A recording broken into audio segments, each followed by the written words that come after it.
लोकसभा चुनाव के घमासान के बीच में करनाल विधानसभा सीट का बाई इलेक्शन छुप गया है। ये सीट हरियाणा की पॉलिटिक्स पर डिसाइडिंग इफेक्ट डालने का काम करेगी, क्योंकि इस उपचुनाव में बीजेपी की तरफ से नए मुख्यमंत्री नायब सैनी चुनाव लड़ रहे हैं। पूर्व सीएम मनोहर खट्टर की इस सीट पर नायब सैनी को उतारकर बीजेपी ने बड़ा कार्ड खेला है और करनाल की जनता को ये संदेश देने का प्रयास किया है कि ये सीएम सिटी आगे भी सीएम सिटी बना रहेगा। अब सवाल ये उठता है कि इस बाई इलेक्शन में बीजेपी प्रत्याशी और मौजूदा सीएम नायब सैनी की तकदीर का क्या अंजाम होगा। अगर सीएम के तौर पर देखें तो नायब सैनी के लिए चुनाव बेहद आसान लगता है, क्योंकि 2 बार मनोहर खट्टर भी 2014 और 2019 के चुनाव में बड़े मार्जिन के साथ यहां पर चुनाव जीते थे। इस बार भी इस सीट पर चुनाव को लेकर किसी तरह की किंतु परंतु नहीं है, लेकिन ये बात भी है कि करनाल की जनता में इस बाई इलेक्शन को लेकर बड़ी डील के चर्चे हो रहे हैं। ये कहा जा रहा है कि बीजेपी को आसान रास्ता देने के लिए, नायब सैनी को सेफ रास्ता देने के लिए बीजेपी के सामने कांग्रेस किसी कमजोर प्रत्याशी को चुनाव मैदान में उतार सकती है। कांग्रेस के पास इस समय करनाल के बाई इलेक्शन के लिए 3 चेहरों की दावेदारी मुख्य तौर पर है। दावेदार नंबर 1 हैं प्रदेश कांग्रेस के कार्यकारी अध्यक्ष सुरेश गुप्ता। सुरेश गुप्ता बाई इलेक्शन के लिए लंबे समय से तैयारी कर रहे हैं और वो अपनी टिकट की दावेदारी को आईएसआर के ग्रुप के जरिए बड़ी ताकत देने का काम कर रहे हैं। वो टिकट की दौड़ में सबसे आगे भी हैं। सुरेश गुप्ता को लगता है कि बाई इलेक्शन न सिर्फ उनकी सियासी तकदीर को बदलने का काम करेगा, बल्कि इसके साथ साथ वो प्रदेश में कांग्रेस के लिए माहौल बनाने का आगाज करेंगे। सुरेश गुप्ता बनिया बिरादरी से हैं। उनको लगता है कि बाई इलेक्शन में केजरीवाल की गिरफ्तारी को लेकर समाज में उपजी नाराजगी का फायदा उन्हें मिल सकता है और इसीलिए वो इस बाई इलेक्शन में बड़ा उलटफेर करके नायब सैनी को हराने का काम कर सकते हैं। एसआर के तिगड़ी भी उनके नाम पर रजामंद नजर आती है और उनको टिकट देने की पैरवी भी कर रही है।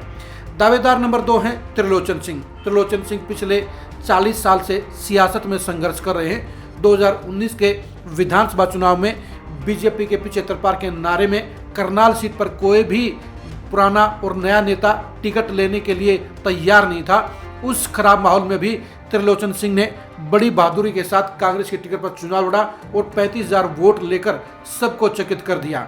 सबको यह लगता था कि त्रिलोचन सिंह 10-12 हज़ार वोटों में ही सिमट जाएंगे, लेकिन त्रिलोचन सिंह ने कुछ ही दिनों की लगातार और बड़ी फील्डिंग के जरिए खट्टर साहब की नाराजगी का बखूबी फायदा उठाकर 35,000 वोट लेकर अपने नाम की साख को बढ़ाने का काम किया। त्रिलोचन सिंह चाहते हैं कि इस बार जब माहौल पिछली बार से बेहतर है तो उस कंडीशन में टिकट के हकदार वही होने चाहिए, क्योंकि जब बुरे टाइम में वो पार्टी के साथ खड़े थे तो इस बार भी बाई इलेक्शन में टिकट का सबसे पहला हक उन्हीं को बनता है। टिकट हासिल करने के लिए वो भी दिल्ली दरबार में लगातार दौड़ धूप कर रहे हैं। कांग्रेस के टिकट की तीसरी दावेदार हैं सुमिता सिंह। सुमिता सिंह 2005 और 2009 के चुनाव में 2 बार यहां से विधायक भी बनी। वो करनाल की पॉलिटिक्स में बड़ा नाम है, लेकिन यह भी सच्चाई है कि सुमिता सिंह करनाल की पॉलिटिक्स में रण छोड़ पॉलिटिक्स करती आई हैं, क्योंकि 2014 में जब बीजेपी का माहौल बना और जब खट्टर साहब के सीएम बनने की चर्चाओं के साथ में वो चुनावी मैदान में उतरे तो सुमिता सिंह डर गई और वो यहाँ से भागकर असम सीट पर चुनाव लड़ने चली गई। वहाँ भी वो बुरी तरह से शिकस्त का शिकार हुई। 2019 के चुनाव में तो हालात और भी खराब थे और ऐसे समय में जब पार्टी को सुमिता सिंह की जरूरत थी तो सुमिता सिंह ने चुनाव लड़ने से ही इनकार कर दिया।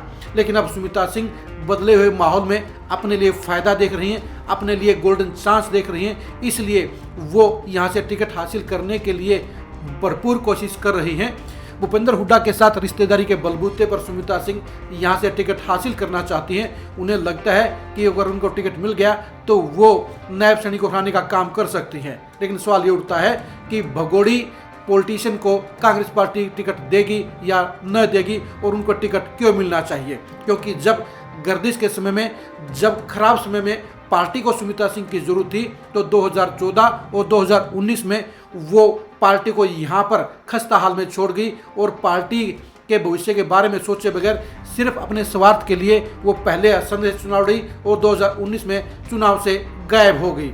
अब देखने की बात यह है कि नायब सैनी को हराने के लिए कांग्रेस टिकट देती है, नायब सैनिक को संघर्ष कराने के लिए कांग्रेस टिकट देती है, या नायब सैनिक को सेफ रास्ता देने के लिए कांग्रेस टिकट देने का काम करती है।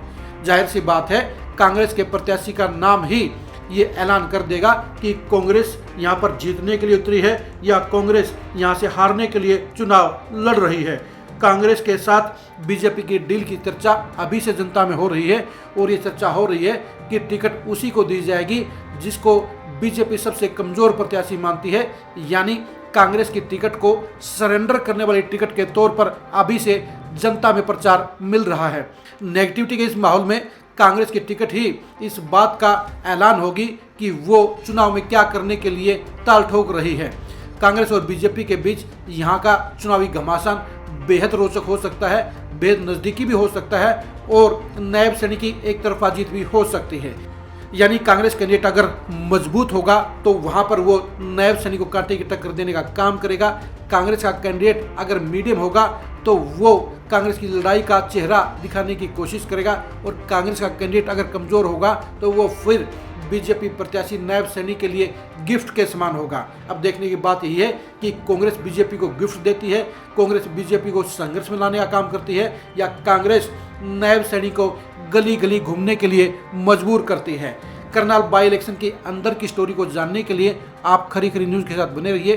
करनाल के इस चुनावी दंगल में नायब सैनिक के अंजाम को जानने के लिए भी आप खरी खरी न्यूज़ के साथ बने रहिए। करनाल बाई इलेक्शन में मनोहर लाल खट्टर के इम्पैक्ट और इफेक्ट को जानने के लिए भी आप खरी खरी न्यूज़ के साथ बने रहिए। आप हमारे फेसबुक पेज को फॉलो कीजिए, आप हमारे यूट्यूब चैनल को सब्सक्राइब कीजिए। नमस्कार।